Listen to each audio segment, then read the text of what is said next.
Gage Robertson, a.k.a. Rama P. Jama. You're tuned to Access Monterey Peninsula. That's ampmedia.org if you're watching in Yugoslavia or Arizona or other parts of the world. And we're Channel 24 in Monterey County. This is a show called Amplified, where we talk to folks from our community and we share their vision and their talent. And today, my guest is Reinaldo Garcia. Welcome, Reinaldo. Thank you, Rama. Yeah, nice to have you here. Thank you, I'm glad to be here. And Reinaldo is a singer-songwriter and also a writer of other things, articles, journalism, and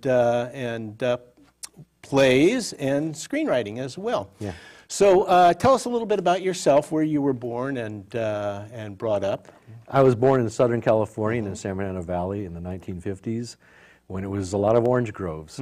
My grandfather was a plumber, and after World War II, when there was all the troops returning home and a lot of money floating around, people were building massive subdivisions. A man came to him and said, "Can you put in 2,000 toilets?"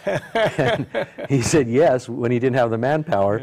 And that's how my grandfather made his fortune, by taking that huge risk after World War II and working hour after hour putting in these bathrooms, okay, and then it became a plumbing empire. Wow. So I was raised to be a plumber. I was going to be the fourth generation because his father had actually started the company. His father was a socialist who came to California in the 1900s and joined a socialist commune out in the Mojave Desert. Your grandfather's father. Yeah. So your great-grandfather. My great-grandfather was a socialist. My grandfather was a raving capitalist who made a big success. 2,000 toilets, you know. Yeah. We sold one to Frank Zappa, that bit famous poster of him. He's on one of our toilets. Oh, I'll be darned. Yeah, in fact, he was a customer. I know this isn't all about me, but a little sidebar, you know Frank Zappa went to high school in Pacific Grove for a while as well. No, I didn't know that. Yeah. I thought he was out in Pomona. And, yeah, well, his family moved down there, but you can look it up, Google it, and you'll find out that Frank Zappa was actually a student at Pacific Grove High School. So I will indeed research that. Yeah, well, you'll find that it's true. Now, you didn't go into plumbing, obviously. No, I was pressured. I had to work there during summer vacations. I hated it. I kept saying, I'm a writer, I'm an artiste, I don't get dirt and grease under my fingernails. But I was an ink-stained wretch, so I did have ink all over my hands, but I refused, and the pressure was enormous. At one point, my grandfather took me out to lunch, and he said, "You'll be an instant millionaire. I'm going to give you the company." I said, "I'm a writer. You don't understand yet." I'd already been published by then, too. I was published in high school. Do you want to hear about that? Well, sure. Because I know we're limited for time. I was in a creative writing class, and the term project was to act like a real writer, to type your story double-spaced, send it off to some magazine and see what would happen, and my story got accepted, so I was published in high school. The magazine was Cycle World, because during the 1960s I used to race motorcycles. I did European motocross, and I remember them saying to me, "Write what you know," so I wrote about motorcycle racing. So I got a lot of short stories in motorcycle magazines until I gave up on that. That's a great incentive to follow that creative path of writing. Yes, indeed. Now, when did music come into your life? Did you play music when you were young? I hated it. Yeah? I hated it. I hated musicians. I hated musical people. I was very much into literature, okay, and I came to music through the word side. In other words, in the 1960s, I had some guilty pleasures: One-Eyed, One-Horned, Flying Purple People Eater. I remember that. Harry Belafonte Deo, The Martian Hop, Witch Doctor. I loved novelty songs. Itsy Bitsy Polka Teeny Dot Weeny Bikini. Yellow Polka Dot Bikini. It was novelty songs I loved, okay, but rock and roll and teenage music I loathed. The mainstream. I hated it because I looked at the people who liked it and I thought they were idiots. I didn't want to be a teenager. Well, you were probably looking at Frank Zappa sitting on one of your grandfather's toilets. That came later. But I didn't want to be a teenager because I thought teenagers were herd animals who their IQ lowered 20 points as soon as they went to a party. I never went to parties. I just stayed with myself, reading and writing. Somewhat of an intellectual elitist, eh? A snob. Yeah. Yeah. A caustic, somebody called me a caustic intellectual. Yeah, I was scornful. But then a friend of mine, we had a falling out. He was smoking marijuana, and I despised that. This was 1967. He took me to his house, and he played a song for me called Positively 4th Street by Bob Dylan, which says, "You got a lot of nerve to say you are my friend." I said, "What is this?" I said, "You mean you can address people through a song? you can speak your mind and heart through a song? He goes, yeah, where have you been all these years? Because that started in 1963 or so, right, with Freewheelin'. Yeah. So I said to myself, okay, so you can actually have a career writing about what you think and feel and entertaining people in the bargain. I thought that was an incredible way to go. So I started studying all of these folk troubadours like Eric Anderson, Tim Buckley, Dylan, Simon and Garfunkel, Donovan. I wanted to run away with Donovan. Whatever island he was from, I wanted to go there. So I became a fanatic of the troubadours. I studied the troubadours. They went back to the 12th century in France. And back in the 12th century, there were indeed two troubadours. One was like Dylan, one was like Donovan. One was caustic, the other was mellow and nature-loving. So I saw that there's this tradition of being a troubadour. And so if you want me to proceed with this, I will. Well, did you start learning how to play the guitar or other instruments at that time, or only when I turned... To accompany yourself? I was a student at UC Berkeley in the late 60s, early 70s, I remember. And there was a song on the Byrds' Sweetheart of the Rodeo album called You Ain't Going Nowhere by Bob Dylan. And it had 3 chords in it. And it was G, A minor, C, G, A minor, C, just repeating ad infinitum, the chorus and the verse. And so I learned that. And I said, this is fantastic. Anytime I want, I don't have to turn on the radio. I can hear Dylan right here. In fact, I'm singing Dylan. His words are coming through my mouth. So you learned those 3 chords? Yeah, and, G, A minor, and C. Started putting your own words to them. Okay, a high school friend of mine got discovered for a movie role. And long story short, the woman who discovered him ended up getting him a contract with MCA Records. He got a $100,000 advance. And I helped him make his first album. And so it was during that time I said, my God, you can also get rich doing this. So I wrote my first song in December of '71, and I've now written 920 songs. I just wrote another one this week. Well, now, you helped him.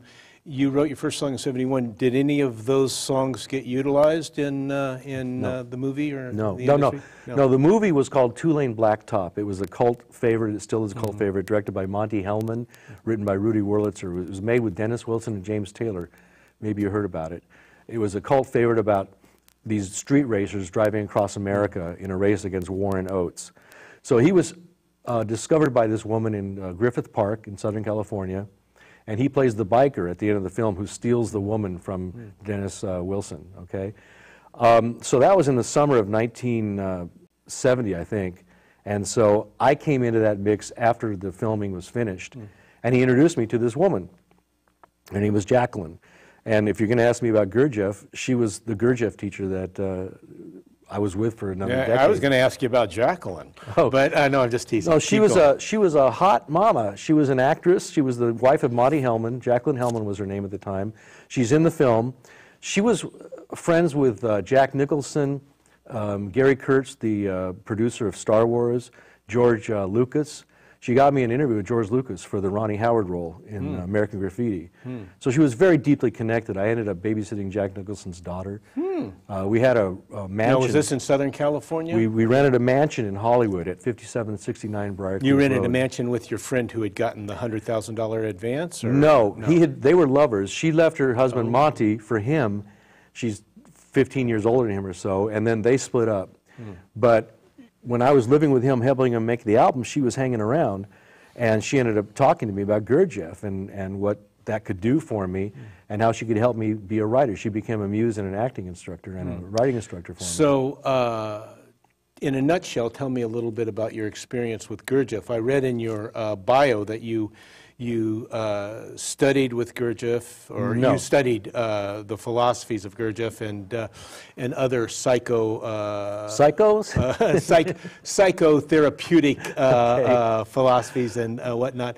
And between Hollywood and the Mendocino coast, how did that transpire? In a nutshell. In a nutshell, okay. Gurdjieff was a Russian philosopher. He believed in conscious labor and intentional suffering. I'm really boiling it down.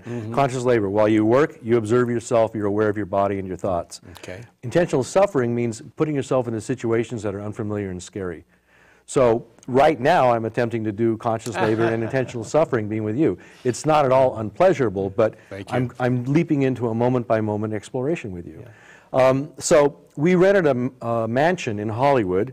It's now owned by Vampira. I got to know the we. Oh. Jacqueline and a circle of artists, all my age, she was older than us, we were intensely creative and looking to break into the entertainment industry. And she had all these connections. She was also an acting teacher. So it was a mix of the Gurdjieffian philosophy and work, that's called The Work, and acting and screenwriting. And about 10 years later, we got a development deal with Gary Kurtz, the producer of Star Wars, a first look development deal. Anyway, when the Arab oil embargo hit, do you remember that? Lines snaking around the block, Yes. there was no gas. Sure. We thought the world was going to end. And I said, look, if it's going to end, I want to be in a beautiful place. I don't want to be in Hollywood. So I looked on a map. The place furthest from civilization I could find in California was the Mendocino coast. I said, let's move to Mendocino County. So I drove up there with one of our members, my girlfriend at the time, and we found a house up there, and we just picked up and moved from Hollywood in the spring of 1974 to Gualala. Transplanted the whole group, eh? Yeah, we all moved up, yeah. Wow. And so for 7 years, I was totally divorced from Western civilization, and I remade myself. There were a lot of things I just loathed about me, and this was my chance to take it all apart and rebuild. So back together. I ended up leaving in 1981. She turned out to be kind of an intellectual Charles Manson. It became a cult in the worst sense. It did sound a little cult community type of thing, you know, with this group, especially staying together all those years. When Jim Jones, remember the Jim Jones, sure. Jonestown, when all those people killed themselves with the Kool-Aid? Yes. And the survivors were talking about what it was like being with him. A light went off in my head. I said, that sounds like us. A little too similar, huh? A little too similar. And she was always telling us what to do, moving us around like chessmen on a chessboard, you know. And so at a certain point, I ended up being with a woman that this woman didn't want me to be with. And I said, too bad. And she became my first wife. Then you applied your own Gurdjieffian philosophy. Conscious labor, intentional suffering. Yeah, there you go. And I moved out. But I wrote a play about the group, which got me into the Bay Area Playwrights Festival in Marin County. I'll tell you what, Reinaldo, we're going to take a little break, and then we'll be right back. You're tuned to Access Monterey Peninsula, ampmedia.org if you're watching in Mendocino County. And I'm Paige Robertson, a.k.a. Rama P. Jama. The show's called Amplified, and it's where we speak to folks from our community, and we amplify their vision and their talents and share them with you. We'll be right back after this.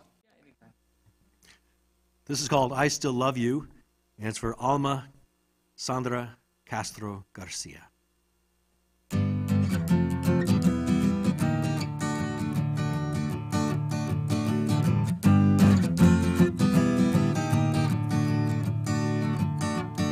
Spring is busting out all over. I've been waiting since October, flowers blooming from here to Reseda. Springtime's here and I still need ya. I still love you. Yes, I still love you. We've been together since the Stone Age, through rehab and outrage. You broken eggs and I still feed ya. Springtime's here and I still need ya. I still love you. Yes, I still love you.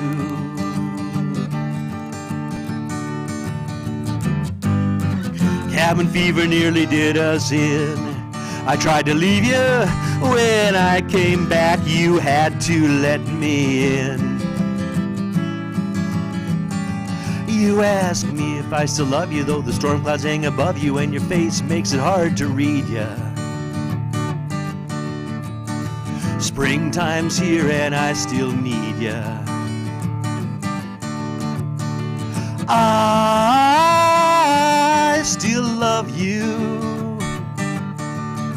Yes, I still love you.